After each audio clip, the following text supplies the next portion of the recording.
A little bit of COVID news.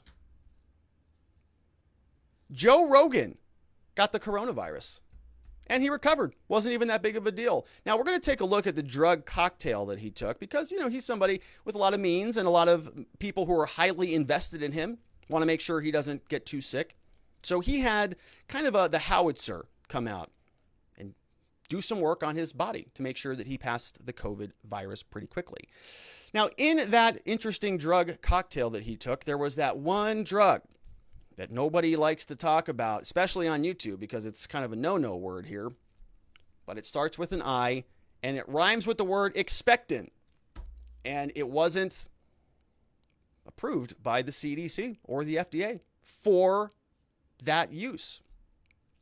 So everybody has been dunking all over Joe Rogan for using a horse dewormer to try to beat the coronavirus. And even Anderson Cooper got in on the game, covered this story on CNN, giving us some background. Here he is. More breaking news this evening. Joe Rogan, an extremely popular podcaster, announced on social media today that he has COVID. Rogan has said young, healthy people don't need to get vaccinated. In his statement on social media, Rogan said he has taken several therapeutics to recover. Turns out I got COVID. So we immediately threw the kitchen sink at it. All kinds of meds, monoclonal antibodies, Ivermectin, Z-Pak, prednisone, everything.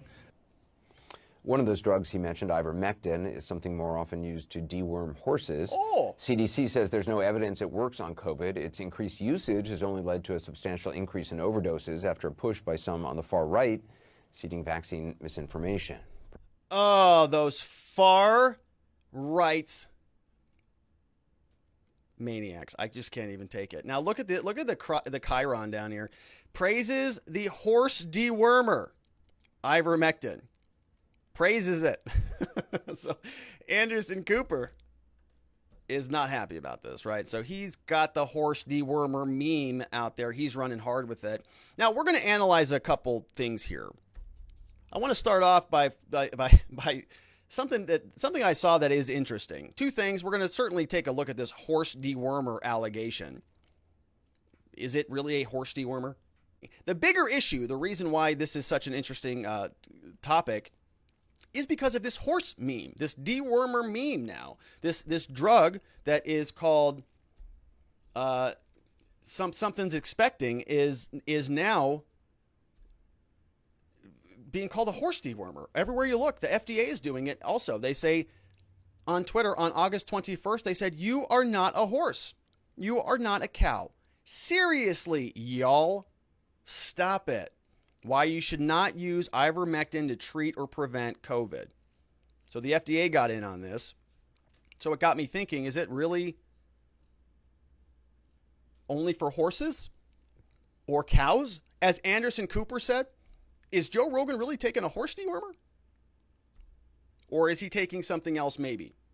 Let's take a look and see what we can learn about this. So over on Wikipedia, they tell us, if I switch this correctly, they tell us, as we can see here, that it actually is a medication. It's used to treat parasite infections, things like head lice, scabies, river blindness, lymphatic filariasis.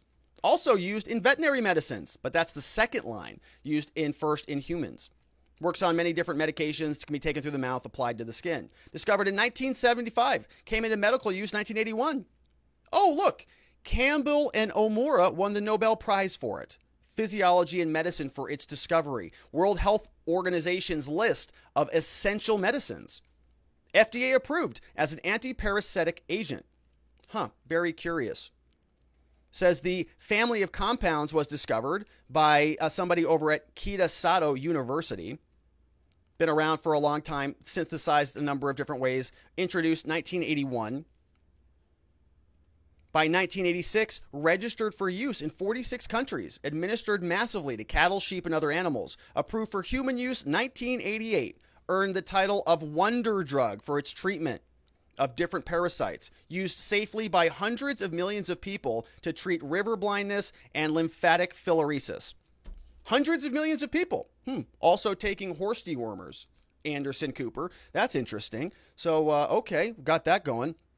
Now, is it just Wikipedia, though? Is it only Wikipedia? Because we know how biased they can be. It has to be a horse dewormer because Anderson Cooper said so. And, Joe Rogan is just a big bonehead. He doesn't know anything. He's just a dumb podcaster. Clearly not sophisticated like Anderson Cooper is, and anybody else who would never use a horse dewormer. Oh, but then why does the CDC have it on their website and give it to immigrants? Oh, over here we can go over to the Immigrant, Refugee, and Migrant Health Form, talking about refugee health guidance. Oh, to promote healthy resettlement, like all of the thousands of Afghani people, for example, the CDC provides supplemental guidance to panel physicians so that they can treat people before they get here. Let's learn more about these, shall we? Here's a summary of some of the recommendations. This guidance is intended for the International Organization of Migration and physicians who administer overseas pre-departure treatment for intestinal parasites.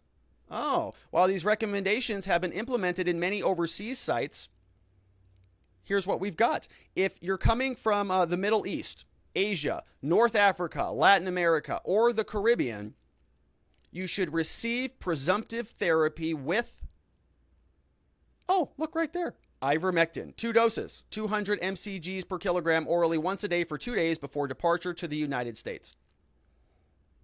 Are they talking about horses here? Are they importing horses? They must. Overseas departure, carrying refugees is what it says. These must be horse refugees because the CDC is basically next door to the FDA.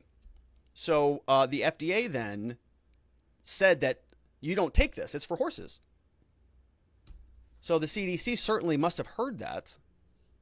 So these can't possibly be human refugees who are coming into the United States. That doesn't make any sense. These must be horses. So Middle Eastern horses coming from Afghanistan have to take ivermectin, 2 doses for 2 days. And they got to take it in their mouths.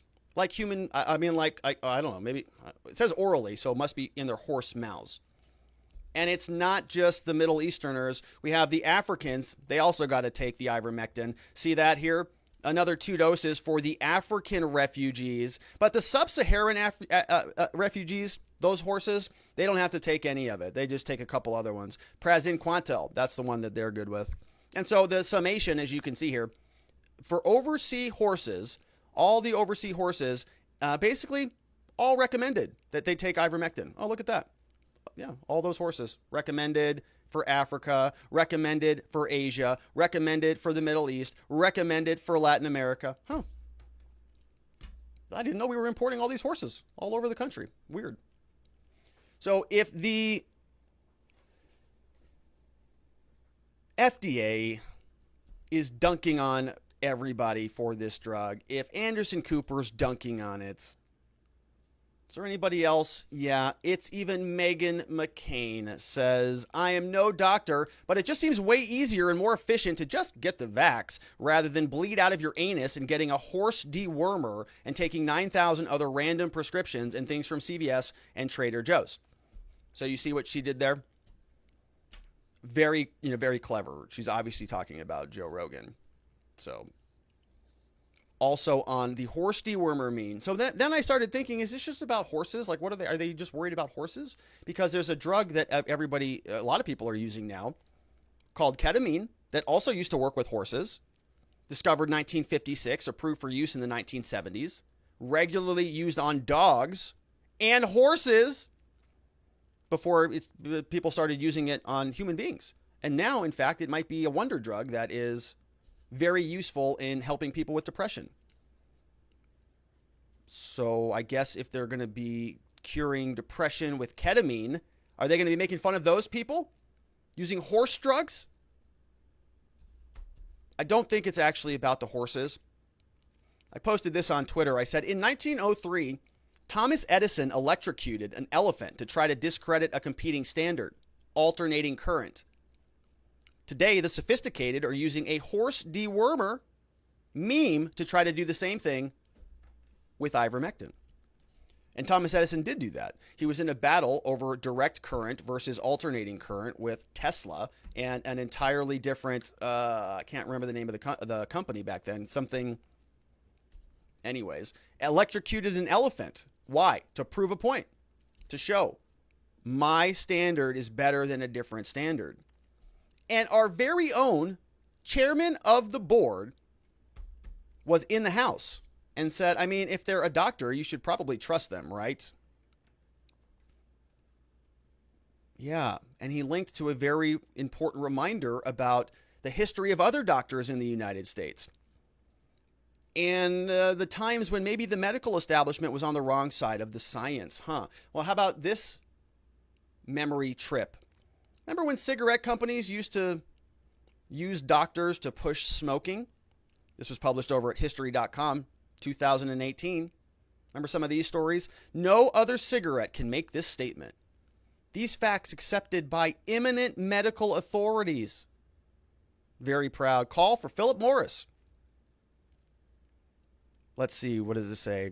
Yeah, published. It matters not at all how fine. Why, you ask? Until it's been Philip Morris approved. Produced a cigarette without the ingredient. Their report proved conclusively that when smokers changed to Philip Morris, every case of irritation definitely improved. Medical doctors, eminent medical authorities said so. Oh, how about this one? 20,679 physicians say Luckies are less irritating. It's toasted.